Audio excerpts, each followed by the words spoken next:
영어로 했는데요. 수준이 이 정도입니다. 다음에는 독일어로 좀 부탁드립니다. 수고했네요. 우리 박수 한번 쳐 주십시다.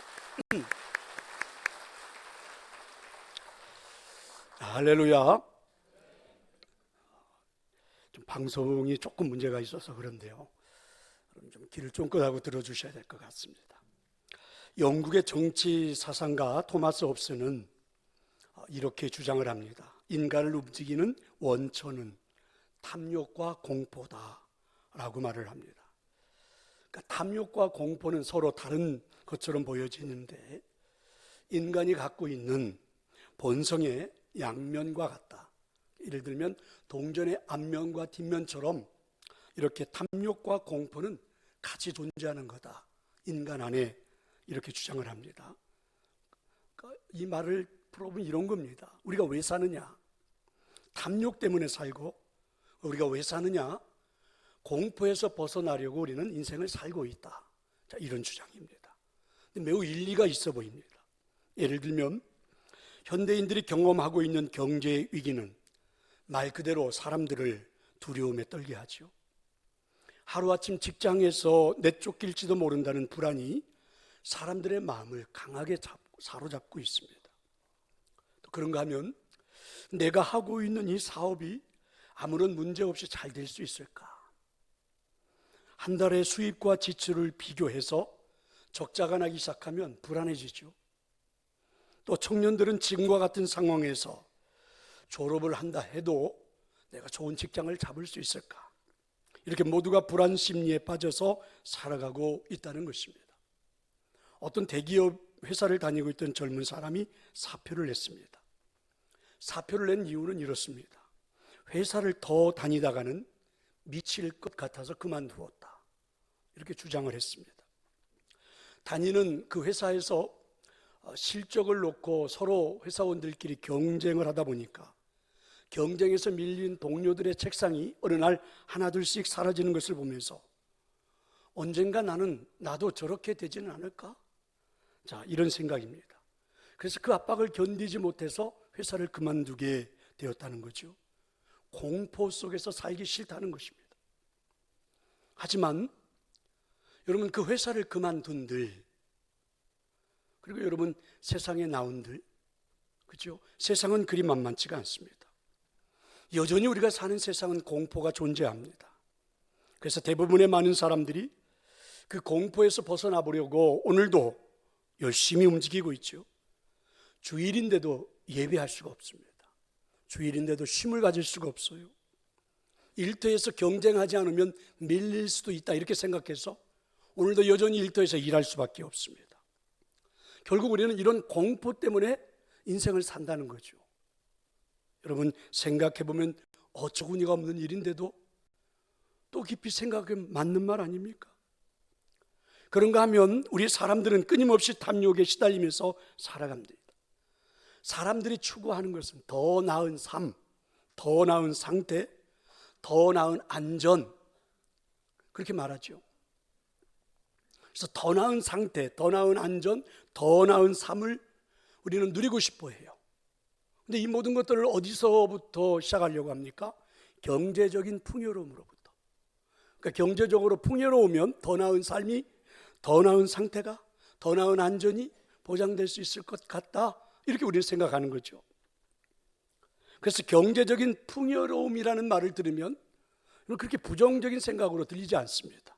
하지만 여러분, 돈이 마음의 중심에 있고 돈이 목적이 된다면 탐욕에 사로잡혀 살아가는 인생이 아닌가. 말만 번듯하게 한 거지. 결국은 더 나은 상태, 더 나은 환경, 더 나은 삶은 우리 인생의 마음에 여러분 돈이 있다는 말이 아닌가. 그럼 그건 여러분 탐욕이지요. 그래서 탐욕 때문에 사람들은 열심히 살아간다는 겁니다.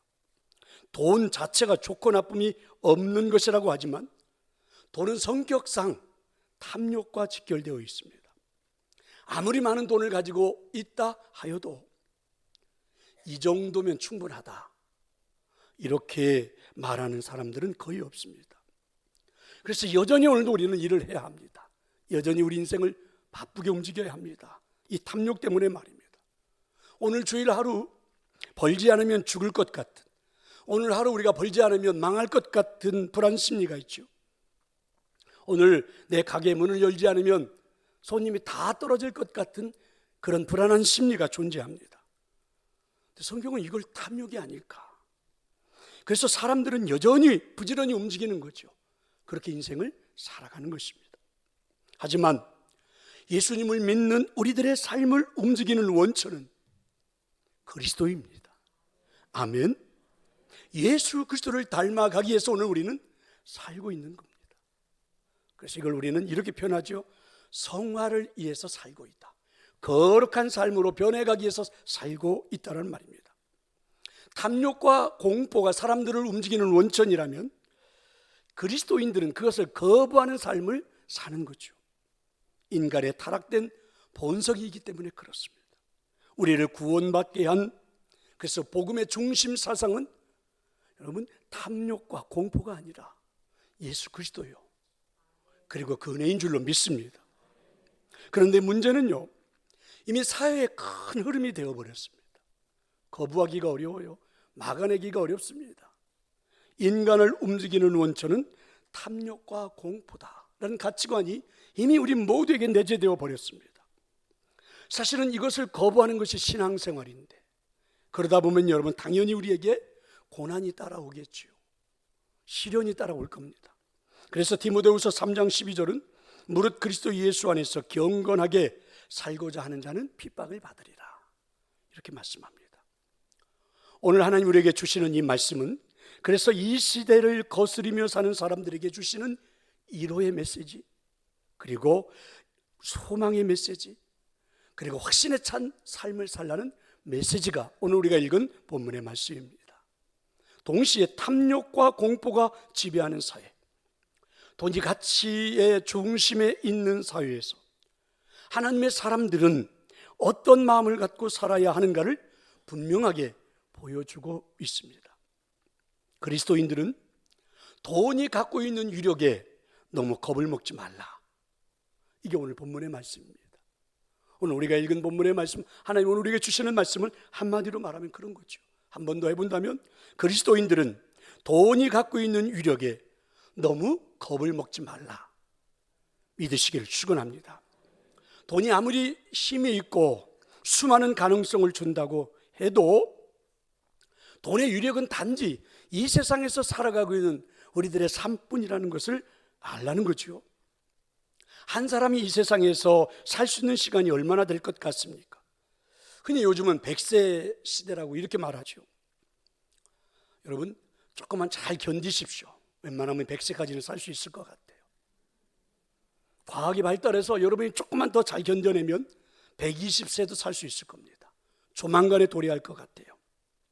하지만 과학이 발달해서 120세를 사는 시대를 우리가 살아가고 있다 한들 그게 내 것이 될지는, 내가 그렇게 살아갈지는 전혀 다른 문제죠. 제가 최근에도 장례식장에 가서 거기 그 로비에서 이렇게 기다리면서 봤더니 그날 그 장례식장에서 장례를 치르는 사람들의 면면이 이렇게 화면이 떠오르는데 보니까 어떤 사람은 50대인데도 장례를 치르고 있던데요. 어떤 사람은 60대인데 장례를 치르고 있더라고요. 그러니까 여러분 아무리 120세대를 사는 인생이라 할지라도, 시대가 온다 할지라도 그게 나에게도 적용이 될지는 전혀 다른 문제죠. 생각하게 하는 겁니다. 자, 오늘 10절은 우리에게 이렇게 말씀해 줘요. 자, 10절의 말씀을 우리 같이 한번 읽어봅시다. 그러나 지혜 있는 자도 죽고 어리석고 무지한 자도 함께 망하며 그들의 재물은 남에게 남겨두고 떠나는 것을 보게 되리로다. 무슨 말씀일까요? 자, 이제 오늘 본문의 말씀은 좀 앞부분부터 이렇게 해석을 해볼 필요가 있죠. 6절부터 이제 한번 이 말씀을 보면 이렇습니다. 제가 오늘 본문의 말씀을 이렇게 한번 각색을 해볼게요. 돈을 많이 가진 자가 있었습니다. 이 사람은 부자입니다. 근데 이 부자인데 자신들의 형제들이 병에 걸려 죽어가고 있습니다. 또 다른 부자 한 사람이 있는데 이 사람은 죄를 지어가지고 자기 아들이 법정에서 사형언도를 받아 죽게 생겼어요. 그래서 부자가 그러니까 형제들이 병들어 죽어가는 그러한 부자가 생각을 하죠. 내가 가지고 있는 돈으로 좀 형제들을 살려봐야 되겠다. 법정에서 사형 언도를 받고 죽어가는 아들을 내가 가지고 있는 돈으로 한번 잘 변호사를 서임해서 살려내 봐야 되겠다. 그렇게 생각을 했어요. 근데 오늘 성경은 너무 단호해요. 오늘 하나님 말씀은 이렇게 말합니다. 하지만 이 두 부자는 그 돈으로 사람을 살리지 못한다. 이렇게 말씀하셨습니다. 그게 9절인데요. 자, 여러분 9절의 말씀이에요. 한번 읽어볼까요? 그가 영원히 살아서 죽음을 보지 않을 것인가.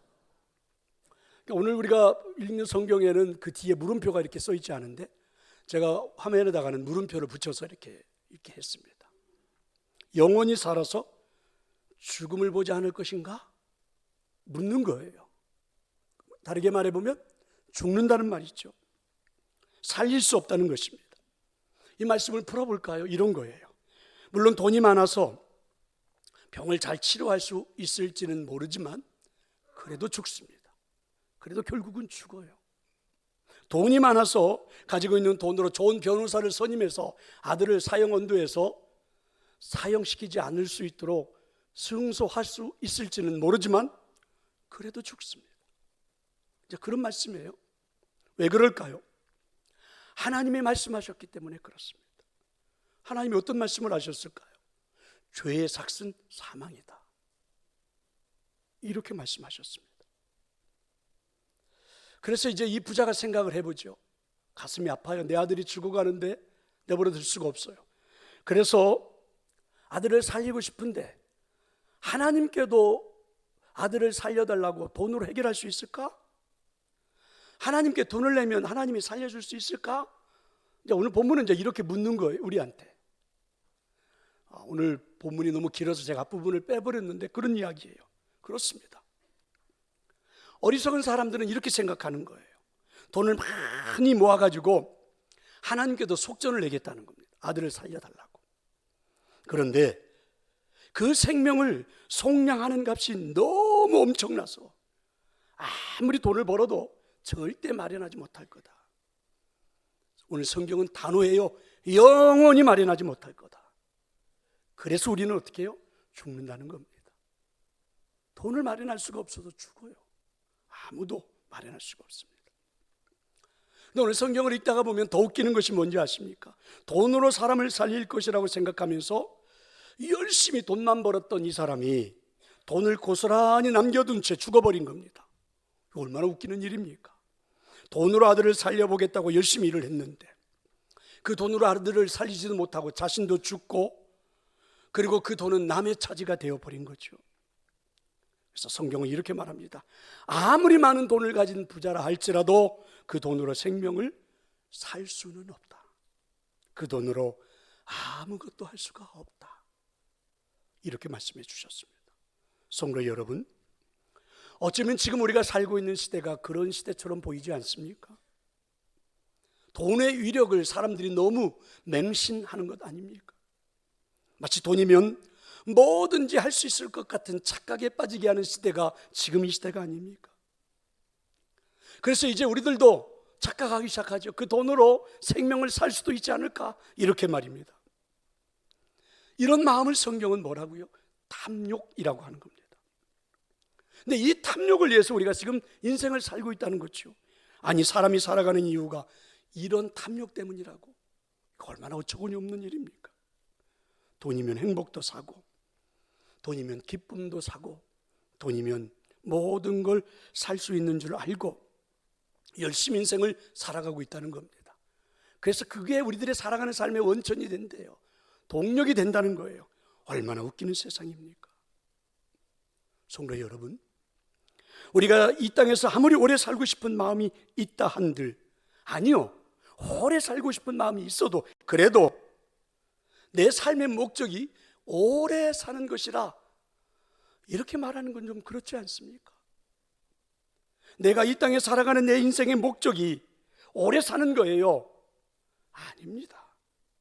이렇게 생각하는 걸 성경은 탐욕이라고 하죠. 얼마나 어리석은지 모릅니다. 그래 본들 오늘 성경은 단호해요. 다 죽습니다. 그렇게 말씀해요. 그럼 중요한 것은 어떻게 사느냐입니다. 성도 여러분, 그리스도께서는 이 땅에서 오래 사는 것이 목표가 될 수도 없고 전부가 아니다, 이렇게 말씀합니다. 왜냐하면 성경 우리에게 이렇게 말씀하고 있어요. 이 땅에서 살아가는 것이 아무리 좋아도 예수님을 통해서 만들어주신 영원한 생명을 가지고 살아가는 그 영광스러운 하나님의 나라에 비하면 아무것도 아니다. 지금 제가 여러분을 설득을 해야 되는데 설득이 되려나 모르겠습니다. 아무리 이 땅의 삶이 좋아도 주님이 우리에게 만들어주신 영생의 생명을 가지고 살아가는 저 천국과는 절대 비교가 되지 않는다.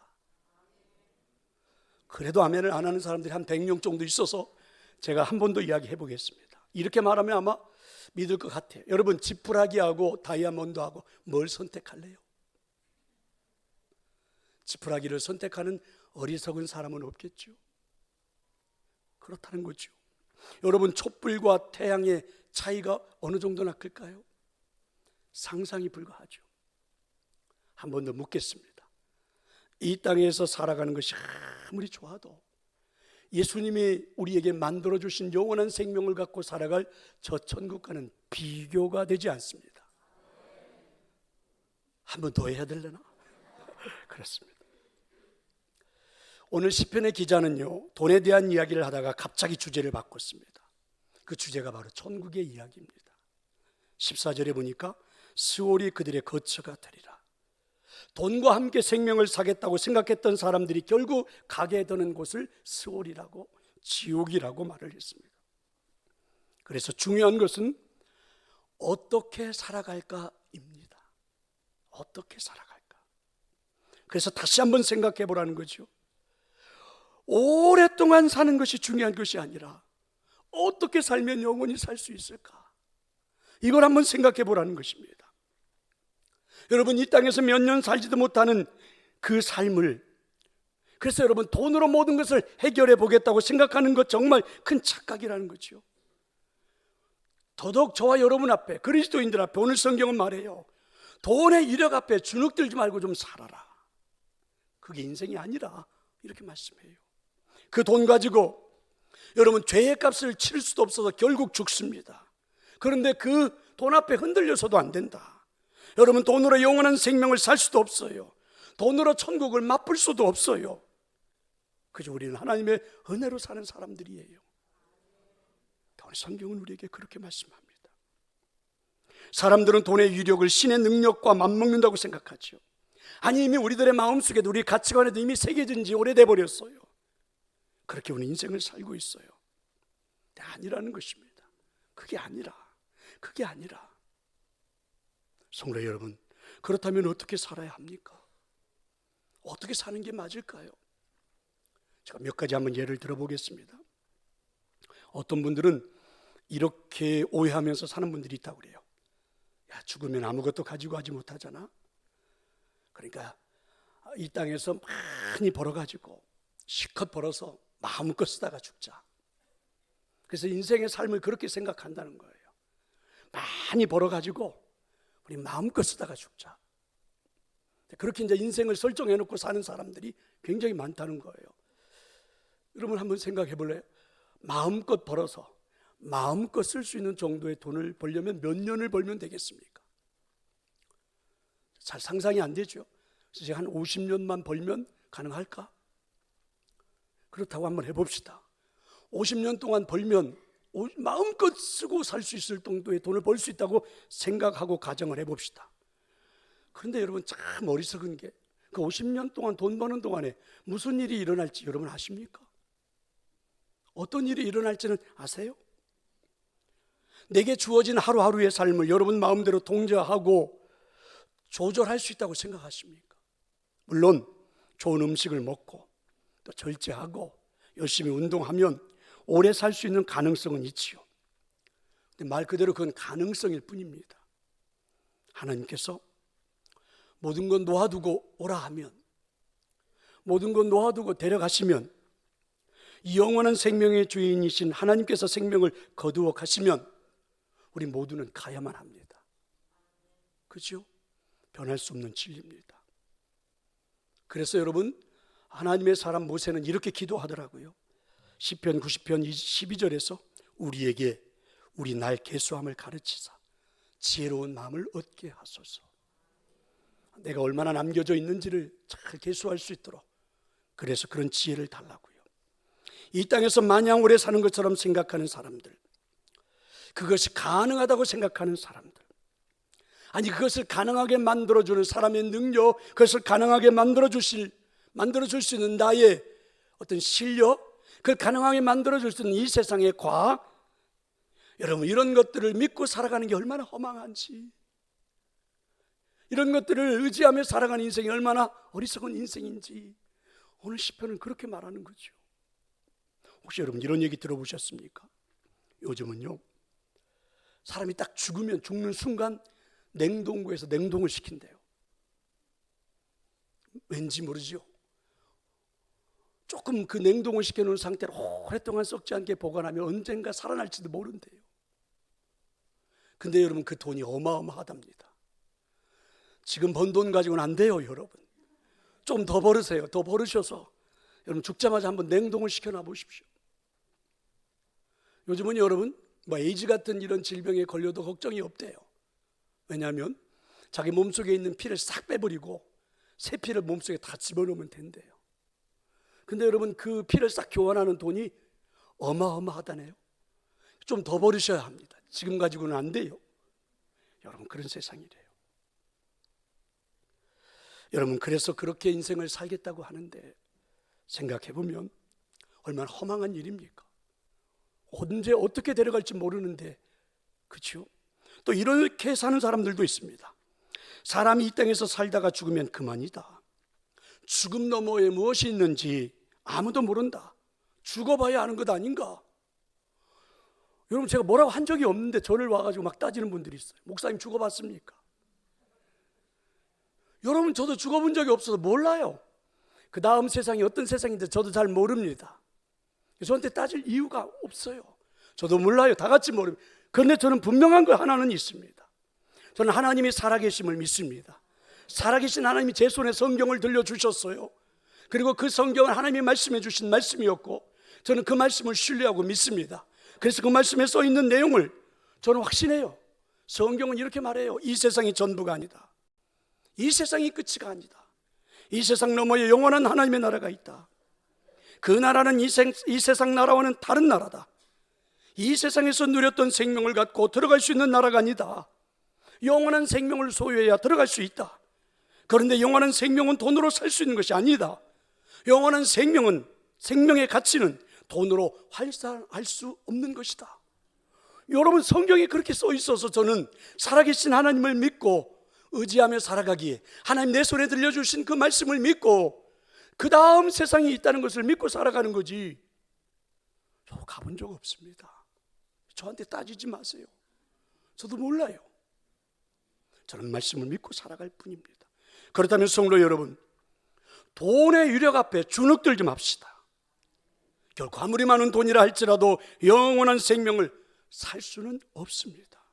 돈의 이력이 대단하다 할지라도 하나님의 말씀을 능가할 수는 없어요. 영원한 생명은 하나님의 말씀을 믿어야 소유할 수 있습니다. 여러분 그런 믿음에 설 수 있기를 축원합니다. 이렇게 사는 사람들도 있더라고요.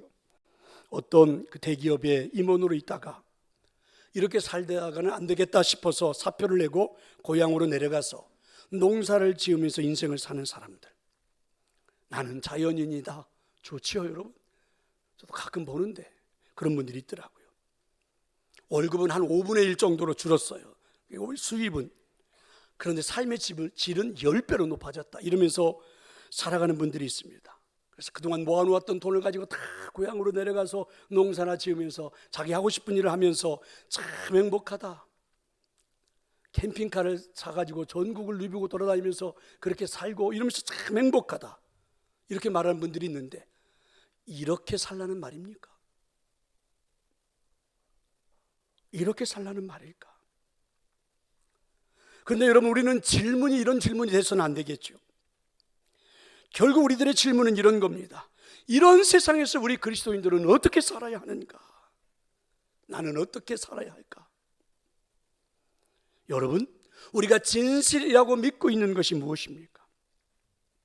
적어도 하나님이 우리 손에 들려준 이 성경을 통하여 우리가 진실이라고 믿고 있는 것은, 저는 이렇게 믿습니다. 돈의 위력을 최고로 알고 있는 세상에서는 인간답게 살 수가 없다. 저는 이게 진실이라고 믿습니다. 그게 성경이 저에게 주신 가치관입니다. 그럼 어떻게 해야 합니까?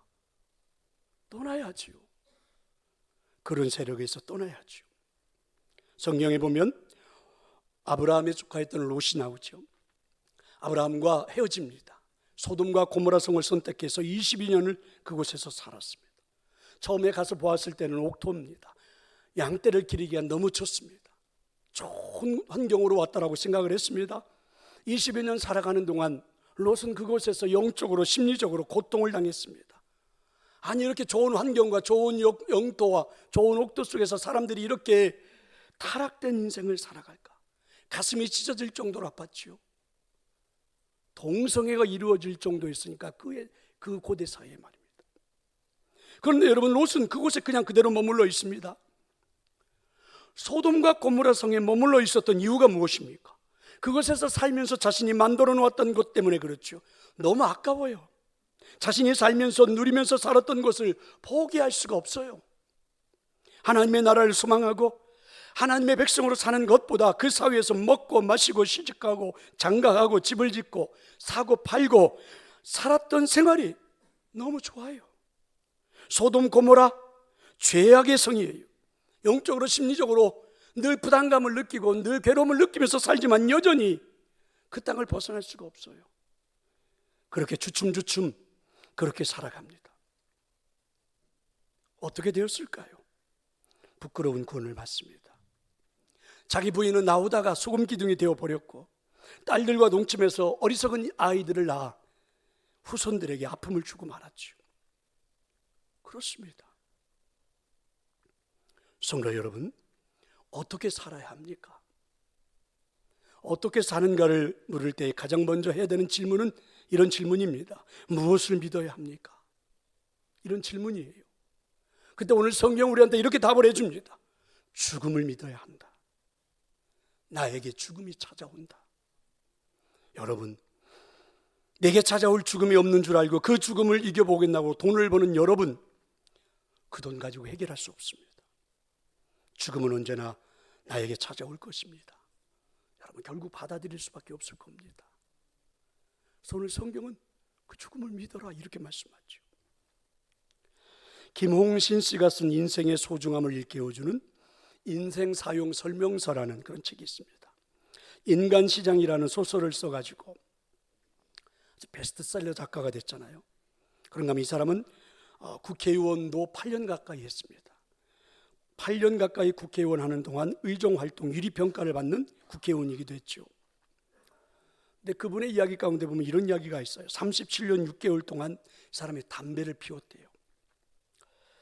여전히 담배를 피고 사는 분들은 오늘 좋은 기회가 돼요. 한번 잘 들어보세요.